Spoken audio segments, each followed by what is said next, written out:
Hello everyone, welcome back my channel believe in therapy. तो आज के इस वीडियो में हम एक और नया टॉपिक डिस्कस करने वाले हैं, जिसमें हम पढ़ने वाले हैं प्रोलैप्स इंटरवर्टिब्रल डिस्क। तो प्रोलैप्स इंटरवर्टिब्रल डिस्क पढ़ने से पहले हम एक जनरल एनाटॉमी देख लेते हैं स्पाइन की। तो स्पाइन में क्या होता है, वर्टिब्रल कॉलम होते हैं, 33 वर्टिब्रा होते हैं, जिसमें 7 सर्वाइकल के, 12 डॉर्सल के मीन्स थॉरैसिक रीजन के, एंड 5 लंबर रीजन के, एंड 5 सैक्रल रीजन के, 4 कॉक्सिल्स। बाद में ये फ्यूज़ हो जाता है। तो इसके साथ लिगामेंट होते हैं, मसल्स होती हैं, एंटीरियर पोस्टीरियर लिगामेंट होते हैं जो ये सपोर्ट प्रोवाइड करते हैं। हमारी वर्टिब्रल बॉडी होती है, स्पाइनस प्रोसेस होता है, लैमिना है, ट्रांसवर्स प्रोसेस है, स्पाइनल कैनाल है, फेसिक जॉइंट होता है, एंड हमारा जो इंटरस्पाइनस लिगामेंट हो गया, बॉडी हो गई, इंटरवर्टिब्रल डिस्क हो गई। तो आज जो हमारा टॉपिक है इंटरवर्टिब्रल डिस्क के बारे में। सो इंटरवर्टिब्रल डिस्क क्या होती है, मेनली ये जो हमारे दो वर्टिब्रास होते हैं, जैसे कि यहाँ पे आप ये देख सकते हैं, एक ये वर्टिब्रा हो गया एंड नेक्स्ट हमारा ये वर्टिब्रा हो गया, एंड नेक्स्ट हमारा ये वर्टिब्रा हो गया। तो इन दो वर्टिब्रा के बीच में ये जो आप देख रहे हैं, इसे हम बोलते हैं इंटरवर्टिब्रल डिस्क। तो एक स्ट्रॉन्ग कुशन प्रोवाइड करती है। मीन्स ये हम क्या करते हैं, दोनों वर्टिब्रास के बीच में ये supply, nutrient supply, blood supply भी होती है, और कुशन अब्जॉर्व करती है, शॉक अब्जॉर्व करती है।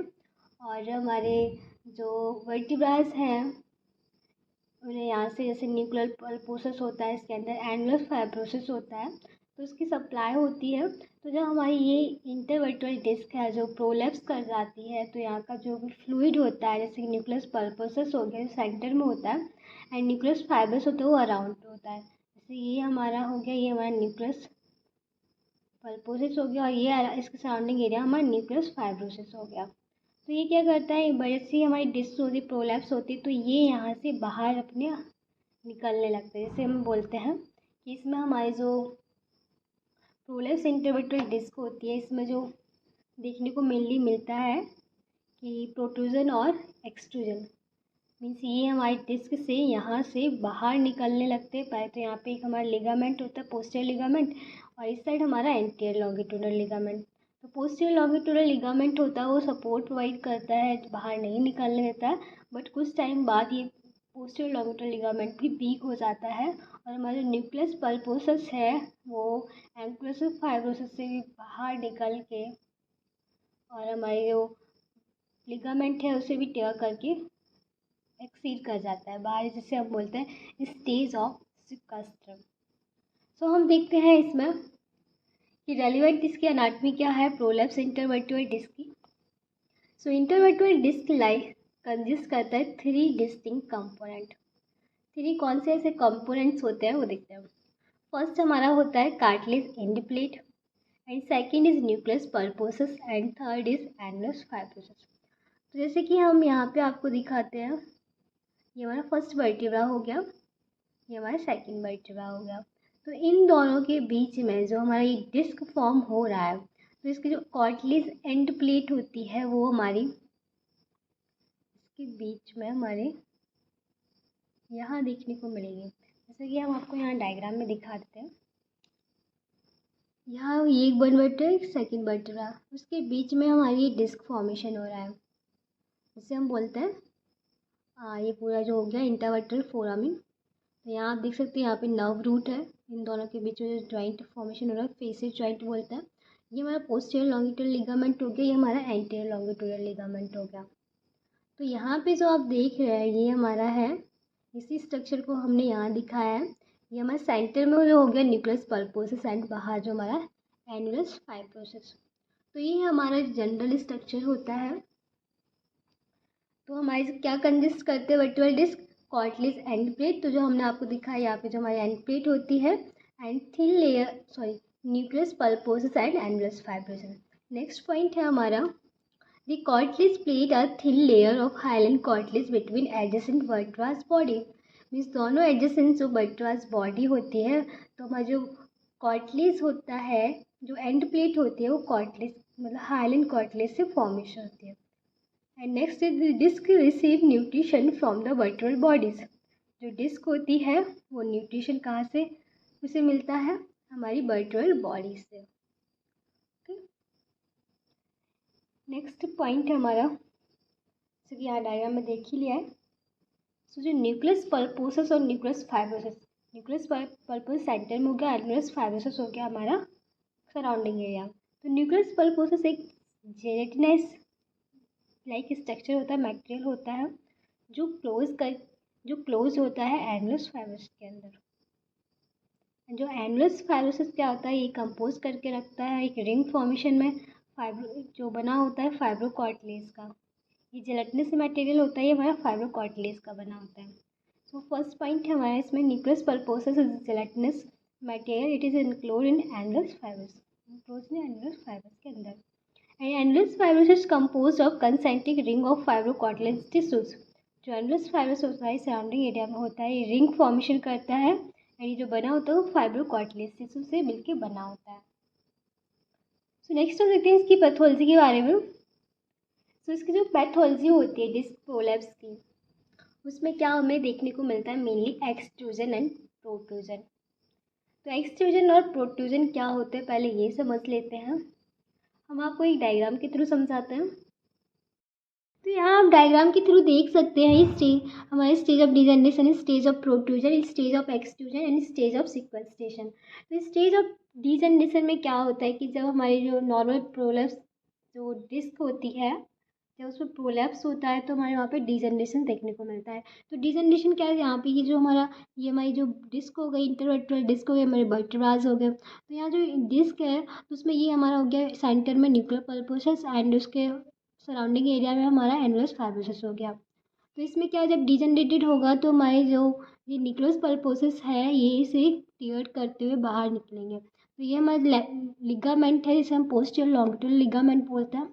इस चीज़ ऑफ प्रोट्रूजन में क्या होता है कि हमारा जो लिगामेंट होता है वो धीरे धीरे वीक होने लगता है, बट वो इतना उसमें स्ट्रेंथ होती है कि ये इसे बाहर नहीं निकलने देते हैं, कि जो हमारा न्यूक्लियस पल्पोसस है वो एनुलस फाइब्रोसिस को टियर करके बाहर निकलने लगता है, पर हमारा जो जो हमारा लिगामेंट है, पोस्टीरियर लॉन्गिट्यूडल लिगामेंट है, वो उसे टियर नहीं कर पाता है। इस स्टेज और एक्सट्रूजन में क्या होता है, और ज़्यादा हमारा लिगामेंट होता है वो वीक हो जाता है, और हमारा जो न्यूक्लियस पल्पोसस है वो टियर करके बाहर निकलने लगता है फिर, बट वो अपनी जो एनुलस है उससे कांटेक्ट में रहता है। बट लेकिन जो हमारा जो लिगामेंट है, पोस्टीरियर लॉन्गिट्यूडल लिगामेंट, इसे बाहर नहीं निकलने देता। फिर थोड़ी कुछ टाइम बाद और ज़्यादा हमारा जो लिगामेंट है वो वीक हो जाता है, और जो न्यूक्लियस पल्पोसस है वो इसे लिगामेंट को भी टियर करके बाहर निकल जाता है। इसे हम सिक्वेस्टेड डिस्क बोलते हैं। इसमें क्या था, प्रोलैप्स डिस्क हुई थी, उसके बाद एक्सट्रूड डिस्क हो गई, उसके बाद हमारा सिक्वेस्टेड डिस्क हो गई। तो स्टेज उसके नाम के ही अकॉर्डिंग है। सो पैथोलॉजी में हम सबसे पहले जो स्टेज है हमारी न्यूक्लियस डिजनरेशन है। तो यहाँ पे पैथोलॉजी में the term prolapse disc means the extrusion और protrusion of the nucleus pulposus through a rent in the annulus fibrosis. Means इस टर्म में क्या होता है कि प्रोट्रूजन एंड एक्सट्रूजन होता है डिस्क का, और जो पल्पोसिस है nucleus pulposus through a rent in annulus fibrosis. ये सीक्वेंस होता है, चेंज होता रहता है डिस्क में, पहले एक प्रोलैप्स डिस्क होगा, फिर एक्सट्रूड डिस्क होगा, फिर सिक्वेस्टेड डिस्क होगा। तो न्यूक्लियस डिजनरेशन में हमें क्या देखने को मिलता है बेसिकली डिजनरेटिव डिस्क में, डिजनरेशन होता है तो हमारी डिस्क में चेंजमेंट आता है। जब बिफोर उससे पहले कि न्यूक्लियर मटेरियल जो बाहर निकलने से पहले कुछ चेंजमेंट हमें देखने को मिलते हैं। तो चेंजमेंट में हमें क्या देखने को मिलेंगे कि हमारे न्यूक्लियस है वो softening of nucleus and fragmentation and beginning of disintegration of the post part of the annulus. जो एनुलस होता है, ये एनुलस हो गया पोस्ट पार्ट, ये क्या होगा, वीक होने लगता है, डिसइंटीग्रेट होने लगता है, जैसे कि न्यूक्लियस पल्पोसस होता है वो एक्सटीड करने लगा बाहर की। नेक्स्ट हमारा है न्यूक्लियस डिस्प्लेसमेंट। न्यूक्लियस डिस्प्लेसमेंट कैसे करता है, न्यूक्लियस का जो डिस्प्लेसमेंट होता है 3 टाइप से होता है, stage of protrusion, stage of extrusion and stage of sequestration. तो फर्स्ट पॉइंट है nucleus is under positive pressure at all time. Nucleus के अंदर क्या है कि प्रेशर जो होता है वो ऑल टाइम लगता है। हमारी डिस्क में जो भी शॉक होता है, कुशन का काम करती है हमारी डिस्क, तो जो भी शॉक है, वेट है, उसे क्या करती है, अब्जॉर्ब करती है, जिससे कि जो प्रेशर है हमारे न्यूक्लियस पल्पोसस पे वो प्रेशर बढ़ता रहता है ऑल टाइम, एंड जब annulus become weak and disintegrate because injury, कोई भी इंजरी होने की वजह से जो हमारा एनुलस है वो वीक हो जाता है। तो एनुलस होता है क्या, जो वीक हो जाता है क्योंकि वो इंजरी होती है, डिसइंटीग्रेट हो जाता है एनुलस, तो हमारा न्यूक्लियस पल्पसेस है वो बल्जेस के फॉर्म में वहाँ से बाहर निकलने लगता है, जिसे हम डिस्क और प्रोट्रूजन कहते हैं। Nucleus tend to bulge through defected, this is called disc protrusion. And disc protrusion के बाद क्या होता है, इसमें हमारा जो न्यूक्लियस पल्पोसस है वो पूरी तरीके से बाहर नहीं जाता है, हमारा एनुलस भी होता है और जो पोस्टीरियर लॉन्गिट्यूडल लिगामेंट होता है वो भी सही से होता है। नेक्स्ट जो स्टेज होती है इसमें क्या होता है एक्सट्रूजन में, कि न्यूक्लियस होता comes out of annulus, nucleus comes बाहर निकल जाता है एनुलस के and lies under posterior longitudinal ligament, और जहाँ पोस्टीरियर लॉन्गिट्यूडल लिगामेंट होता है वहाँ तक पहुँच जाता है, बट वो अपने it has through it is not lost contact with the parent disc is called disc extrusion। Longitudinal ligament होता है बट वहाँ से वो अपने लॉन्गिट्यूडल लिगामेंट से अपना कांटेक्ट नहीं छोड़ता, जैसे कि यहाँ आप देख सकते हैं ये लॉस कर गया है एनुलस को, बट अपना जो लिगामेंट है वहाँ वो उसकी होने की वजह से ये अपने पूरी तरीके से कांटेक्ट को लॉस नहीं करता अपने पेरेंट्स डिस्क के, जिसे हम बोलते हैं डिस्क एक्सट्रूजन। उसके बाद हमारा जो तीसरा स्टेज है स्टेज ऑफ सिक्वेस्ट्रेशन, उसमें क्या होता है, posterior longitudinal ligament is not strong, इतना स्ट्रॉन्ग नहीं होता है कि वो उसे सपोर्ट प्रोवाइड करता ही रहे, कुछ टाइम बाद वो भी वीक होने लगता है, enough to prevent nucleus from protruding further, enough पहले तो वो प्रिवेंट करता है न्यूक्लियस को, फिर उसका जो वीक हो जाता है तो एक्सट्रूड डिस्क में loss contact with parent disc is called sequestered disc. जो हमारी एक्सट्रूड डिस्क मीन्स जो पल्पोसिस है जो बाहर आता है तो वो अपना कांटेक्ट पूरी तरीके से अपनी जो पेरेंट्स डिस्क होती है उससे लॉस कर देता है, जिसे हम स्टेज ऑफ सिक्वेस्टेड बोलते हैं, या इस डिस्क को बोलते हैं सिक्वेस्टेड डिस्क। सो ये हमारी पैथोलॉजी। एक और है हमारा फाइब्रोसिस का, ये हमारी लास्ट स्टेज है स्टेज ऑफ फाइब्रोसिस। इसमें क्या होता है, ये स्टेज में रिपेयरमेंट होने लगती है, बिगिन ऑफ डिजनरेशन, जैसे ही डिजनरेशन हमारा बिगिन होता है उसी स्टेज में हमारी रिपेयरमेंट भी साथ में होती है। The site of exit nucleus is usually posterior lateral one और अदर साइड। तो जो एग्जिट होने की जो साइट होती है न्यूक्लियस की वो लेटरली भी निकल सकता है, यहाँ से भी निकल सकता है, पल्पोसस यहाँ से भी निकल सकता है, इधर से भी निकल सकता है, तो अदर साइड भी होती है एग्जिट करने की न्यूक्लियस की। उसके बाद हम डायग्नोस देखते हैं कैसे हम प्रोलैप्स इंटरवर्टल डिस्क के पेशेंट को डायग्नोस करेंगे। सबसे पहले उसमें हम क्लिनिकल फीचर्स चेक करेंगे। क्लिनिकल फीचर में आते हैं कि क्या क्या उसकी जो हिस्ट्री है, क्या कंप्लेन है पेशेंट की, क्या साइन सिम्टम्स हैं, वो हम पता करेंगे। The most common presenting symptoms is low back with और without radiating pain down to back to leg sciatica. तो मोस्ट कॉमनली जो क्लिनिकल सिम्टम्स होता है वो हमारा लो बैक पेन होता है एंड पेन होता है, रेडिएट कर जाता है हमारे लेग में, बैक ऑफ लेग, जिसे हम सियाटिका बोलते हैं। तो दो टाइप के हमें क्लिनिकल फीचर्स देखने को मिलते हैं प्रोलैप्स डिस्क के पेशेंट पे। एंड उसके बाद हम कुछ हिस्ट्री पता करेंगे, कोई ट्रॉमा की वजह से ऐसा हो क्या हो, या बहुत ज़्यादा वेट लिफ्ट करने की वजह से पेन हो रहा हो। लो बैक में क्या होता है, ये ऑनसेट बैक पेन होता है, एक्यूट होता है, क्रोनिक होता है। जो एक्यूट पेन होता है वो सीवियर पेन होता है, इसमें हमारी मसल्स होती है वो स्पाज्म कर जाती है, रिजिडिटी हो जाती है, और जो भी हम मूवमेंट करते हैं स्पाइन से वो पेनफुल होता है। तो जैसे कि low back pain, the onset of back ache may be acute और क्रोनिक। एंड एक्यूट बैक एक में क्या है, severe spine held rigid by muscles spasm and any movement at spine painful, कोई भी मूवमेंट है वो पेनफुल होता है। एंड क्रोनिक बैक एक में क्या होता है, जो पेन होता है जल हो जाता है, धीरे कम हो जाता है, एंड डिफ्यूज़ पेन जो है डिफ्यूज होता है, मतलब एक लोकलाइज साइट नहीं होती है कि इस जगह पेन हो रहा है, कभी पेन इस जगह होगा, कभी पेन इस जगह होगा, कभी पेन इस जगह होगा, तो ये डिफ्यूज हो जाता है पेन क्रोनिक कंडीशंस में। Usually worse by exertion forward bending sitting standing in burn position for long time. Usually worse कब होता है, कब बहुत ज़्यादा एक्सटीड कर जाता है, जब हम कोई जब सिटिंग करते हैं, फॉरवर्ड बैंड होते हैं, स्टैंड करते हैं, एक ही पोजिशन में बहुत टाइम तक स्टैंडिंग में रहते हैं, तो ये पेन होता है वो वर्स्ट कर जाता है। नेक्स्ट हम देखते हैं सियाटिक पेन। तो एक हमारा सिम्टम्स होता है सियाटिक पेन, जो प्रोलैप्स डिस्क के पेशेंट होंगे उन्हें सियाटिक पेन भी होता है। सियाटिक पेन में क्या होता है, ये लो बैक पेन होता है, पेन जो होता है रेडिएट कर जाता है हमारे ग्लूटेल रीजन से बैक ऑफ थाई, थाई से लेग में। सो ये पेन क्या कैसे होता है? Usually associated with low back pain. The pain radiate to gluteal region, back of thigh and leg. Next point, the pattern of radiation depend upon root compress. जिसका sciatic pain होता है वो depend करता है हमारी रूट कौन सी root compress हुई है। In S1 root compression the pain radiate to posterolateral calf and heel. यदि हमारे सैक्रल 1 जो है वर्टिब्रा वहाँ की रूट कंप्रेस हुई है तो जो हमारा पेन होता है वो रेडिएट कर जाता है हमारे पोस्टीरियर लेटरली काफ मसल्स में एंड हील पे। एक और इसमें पॉइंट होता है हमारे लंबर 5 होता है वो रेडिएट हो जाता है। तो जब लंबर 5 के रूट जो होते हैं कंप्रेस कर जाते हैं तो वो पेन का जो रेडिएशन होता है वो हमारे अपर थाई पे एंटीरियर थाई पे पेन का फील होता है, पेन रेडिएट करता है। जैसे कि हमारे यहाँ पे पॉइंट दिया इन लेल 5 लंबर 5 एरिया में root compression the pain radiate to the front of thigh. जो रूट कंप्रेस हो जाती है लंबर 5th वर्टिब्रा की तो फ्रंट ऑफ थाई में पेन होता है। न्यूरोलॉजिकल सिम्टम्स क्या देखने को मिलते हैं प्रोलप्स के पेशेंट में?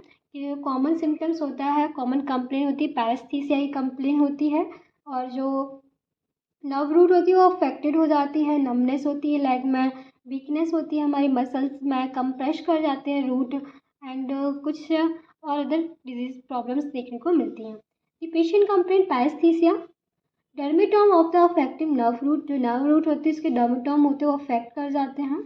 देयर में भी नमनेस इन लेग और foot and weakness of muscles. Numbness leg में देखने को मिलेगी, फुट में देखने को मिलेगी, वीकनेस हो जाएगी हमारी मसल्स पे। लास्ट डिस्क क्या कहते हैं? Material compress the theca and the root cauda equinus syndrome. जो लास्ट बड़ी जो डिस्क होती है उसमें क्या होता है? कंप्रेस हो जाते हैं हमारे थीका एंड रूट्स जिससे कि हमें कॉर्डा इक्वाइनस सिंड्रोम्स हो जाता है। उसके बाद हम एग्जामिनेशन देखेंगे। तो अपन ने अभी क्या देखा? रेलिवेंट एनाटमी देखी, पैथोलॉजी देखी और हमने देखा कि कैसे हम डायग्नोज करेंगे इन प्रोलैप्स इंटरवर्टिब्रल डिस्क के पेशेंट को। उसके बाद हम एग्जामिनेशन देखते हैं, एग्जामिन कैसे करेंगे। तो एग्जामिन जो हम करते हैं वो पेशेंट को अनड्रेस करते हैं, मीन्स जो क्लॉथिंग की है पेशेंट ने उसे अनड्रेस कर देंगे और जब हमें क्लियर ही पोस्चर देखना होता है, मूवमेंट देखने होते हैं तो हम उसे एग्जामिन करेंगे। तो पोस्चर क्या होता है पेशेंट का? पोस्चर जब फॉल्टी पोस्चर हो जाता है या हमें स्टिफ दिखने को मिलती है सो तब हम एग्जामिन कैसे करेंगे? The patient stand with rigid flattened lumbar spine. जो पेशेंट होता है वो स्टैंड होता है, जब खड़ा होता है तो उससे रिजिडिटी होती है और इसका लंबर स्पाइन तो फ्लैसिड होता है, फ्लैटेड होता है, कोई कर्व नहीं होता है उसके स्पाइन पे, जैसे कि हमारे लॉरेंटिक और काइफोटिक कर्व होता है। तो वहाँ पे पेशेंट के जो लंबर स्पाइन पे जो स्पाइन पे वहाँ फ्लैट दिखेंगे and whole trunk shifted forward on hip. और होल टंग जो है वो शिफ्ट हो जाता है आगे की ओर और जो हिप होते हैं वो फॉरवर्ड हिप हो जाते हैं। ट्रंक टिल्टेड वन साइड और ट्रंक एक साइड टिल्टेड हो जाता है। आपको हम डायग्राम के थ्रू दिखाते हैं। यहाँ पे आप देख सकते हैं जो पेशेंट है उसका पोस्चर के बारे में। ये पोस्चर का पेशेंट है वो फॉरवर्ड टिल्ट हो गया है और आगे की ओर टिल्ट है और इस जो बैकवर्ड है वो पीछे की ओर टिल्ट है और जो पेशेंट है उसका स्पाइन फ्लैटेड दिख रही है। पेशेंट है वन साइड टिल्ट हो जाता है। तो हमें कुछ इस टाइप की हमें एग्जामिन करेंगे तो हमें कुछ इस टाइप के देखने को मिलेगा पेशेंट। उसके बाद नेक्स्ट है हमारा मूवमेंट क्या होता है? पेशेंट का अनेबल होता है bend forward for severe muscles spasm. जो पेशेंट अनेबल होता है कि जो फॉरवर्ड बैंड हो सके क्योंकि वहाँ सीवियर मसल्स स्पाजम होता है। नेक्स्ट इस टेंडरनेस देखते हैं। टेंडरनेस मोस्टली देखने को मिलेगी स्पाइनस प्रोसेस पे, जब भी वो कोई मूवमेंट करेगा तो बहुत रिस्ट्रिक्टेड मूवमेंट होगा, पेनफुल मूवमेंट होगा। एक हम एग्जामिन कर सकते हैं स्ट्रेट लेग रेजिंग टेस्ट से। SLRT इसमें क्या होता है? पेशेंट को हम सुपाइन पोजीशन में लेटाते हैं, उसके बाद उसके एक लेग को हम स्ट्रेट करेंगे और उसे एलिवेट करते हैं जिससे कि हमें पता चल जाता है कौन सी नर्व रूट है वो कंप्रेस हुई है। ये test indicate nerve root compression. Next is Lasegue test. Lasegue test में क्या होता है? इसमें बस जो हमारे स्ट्रेट लेग रेज टेस्ट है, स्ट्रेट लेग रेजिंग टेस्ट है, उसमें मॉडिफिकेशन हो जाता है। उसमें हिप को 90 डिग्री हम लेफ्टेड कर देते हैं, नी को बैंड करते हैं और ग्रेजुअली धीरे धीरे एक्सटेंड करते हैं जो एग्जामिनर होता है। तो हमारी नर्व में स्ट्रेच पड़ता है। यदि जो नर्व में स्ट्रेच पड़ रहा हो, पेन हो रहा है तो हम उसे एग्जामिन कर सकते हैं कि ये प्रोलैप्स डिस्क। नेक्स्ट हमारा जो एग्जामिनेशन होता है वो न्यूरोलॉजिकल एग्जामिनेशन होता है, जिसमें हम एग्जामिन करते हैं sensory motor and weakness check करते हैं, रिफ्लेक्सेस देखते हैं, क्लोनस देखते हैं हम। एंड मोस्ट कॉमनली जो अफेक्ट होता है lumbar 4, lumbar 5 and sacral 1 root. जो पेशेंट होता है उसमें हम क्या चेक करेंगे कि पेशेंट के किस टाइप की वीकनेस है, सेंसरी मोटर चेक करेंगे हम, और उसके जो डॉर्सिफ्लेक्सन करेंगे, बिग टो का रेजिस्टेंस देंगे। तो इस टाइप के हम न्यूरोलॉजिकल एग्जामिनेशन कराते हैं, मीन्स क्लोनस कराते हैं हम। उसके बाद हम देखते हैं इन्वेस्टिगेशन कैसे करेंगे हम। मेनली जो इन्वेस्टिगेशन करते हैं वो रेडियोलॉजिकल एग्जामिनेशन या इन्वेस्टिगेशन करते हैं, जिसमें हम एक्सरे, एमआरआई, सीटी स्कैन कराते हैं, और ईएमजी टेस्ट हो गया, माइलोग्राफी हो गई। तो एक्सरे में क्या करते हैं, क्रोनिक डिस्क प्रोलैप्स होता है, तब हम एक्सरे इसमें हमें पता चल जाता है कि प्रोलैप्स हुआ है डिस्क का, एंड जो डिस्क का स्पेस है वो रिड्यूस होता है, फैक्टर देखने को मिलता है, नैरोइंग स्पेस देखने को मिलता है जब हम एक्सरे कराते हैं। उसके बाद हम एमआरआई कराएंगे। एमआरआई में प्रोलैप्स डिस्क होती है वो ईजिली शो कर जाती है कौन सी नर्व थीका जो है वो कंप्रेस हुए हैं, वेरी क्लियरली दिखता है। एंड सीटी स्कैन में क्या होता है, herniated disc material can be seen within canal. तो इसमें क्या है, जो डिस्क है कैसे प्रोलैप्स हुई, हर्नेटेड डिस्क तो नहीं, तो ये सारा कुछ हमें आराम से सीटी स्कैन में क्लियरली दिख जाता है। नेक्स्ट हम कराते हैं माइलोग्राफी। माइलोग्राफी में क्या होता है कि किस एरिया पे, किस लोकलाइज्ड एरिया पे हमें ये देख जो प्रॉब्लम है वो है, तो वो हमें पता चल जाता है। It is perform in cases where precise localization of the neurological sign is not possible. उस टाइम कराएंगे जब हमें कोई भी न्यूरोलॉजिकल साइन जो है वो नहीं पता है, बट हम माइलोग्राफी कराएंगे, माइलोग्राफी टेस्ट कराएंगे तो हमें ये सारे क्लियर हो जाते हैं। नेक्स्ट इलेक्ट्रोमायोग्राफी कराते हैं। इलेक्ट्रोमायोग्राफी में क्या होता है कि हम जो हमारी मसल्स है उसका हम ग्राफ फॉर्म कराते हैं कि कौन सी मसल्स इंजर्ड हुई है, स्पाज्म हुआ है, तो उसमें हम ग्राफ फॉर्मेशन देखते हैं, finding of denervation, innervated and denervated muscles का हम ग्राफ फॉर्मेशन कराते हैं। नेक्स्ट हम देखते हैं कि हम कैसे जो प्रोलेप्स्ड इंटरवर्टुअल डिस्क का पेशेंट है उसका ट्रीटमेंट कैसे करेंगे। सो ट्रीटमेंट के लिए हमारा फर्स्ट कुछ प्रिंसिपल्स होते हैं, जैसे कि हमारे यहाँ पे है conservative treatment done 3 to 6 week. 3 to 6 week में तक हम कंजर्वेटिव ट्रीटमेंट देते हैं। तो प्रिंसिपल में होता है कि हमें केयरिंग करनी है, अफेक्टेड एरिया की रेस्ट देना है, और कंट्रोल करना है, प्रिवेंट करना है कि आगे हमारे कोई और अदर डिस्क जो है प्रोलैप्स ना कर जाए। तो ये कंजर्वेटिव ट्रीटमेंट कराएंगे हम, उसमें क्या पेशेंट को हम रेस्ट देंगे, ड्रग्स प्रोवाइड करते, फिजियोथेरेपी एंड अदर। तो रेस्ट में क्या है, it is most important treatment होता है कि हमें पेशेंट को रेस्ट कराना है एक हार्ड बेड पे more than 2 to 4 days. Drugs में हम मेनली एनाल्जेसिक देते हैं, पेन किलर देते हैं, मसल्स रिलैक्सेंट देते हैं। फिजियोथेरेपी में हॉट फॉर्मेंटेशन का यूज़ करते हैं, और हम जैसे कि यहाँ पे SWD, MWD, traction and lumbar traction and TENS का भी यूज़ करते हैं। इसके बाद हम ऑपरेटिव ट्रीटमेंट डिस्कस करते हैं। ऑपरेटिव ट्रीटमेंट पे हमें क्या मतलब देखने को मिलेगा कि हम जब फिर ऑपरेटिव ट्रीटमेंट जब करेंगे, जब हम कंजर्वेटिव ट्रीटमेंट होता है उसमें फेल हो जाता है, failure of conservative treatment and cauda equina syndrome होता है, सीवियर सियाटिक होता है, तो उस टाइम हम ऑपरेटिव ट्रीटमेंट कराते हैं। तो ऑपरेटिव ट्रीटमेंट में क्या, डिस्क जो है प्रोलैप्स हुई है डिस्क, उसे एक्सीजन करना है और उसको रिमूव कर देना है वहाँ से, जैसे कि फिनिस्टेशन टेक्निक के द्वारा। एंड एक हमारा होता है लैमिनेक्टॉमी कराते हैं।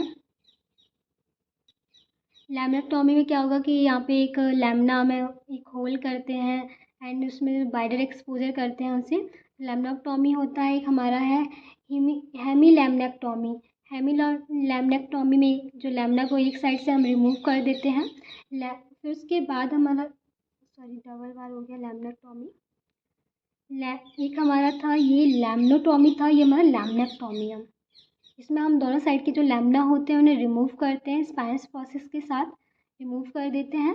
And endoscope discectomy, endoscope discectomy में एक्सीजन करते हैं जो हमारी डिस्क है जो रिमूव करनी है एंडोस्कोपिक इंस्ट्रूमेंट के थ्रू। And next is disc excision with spinal fusion.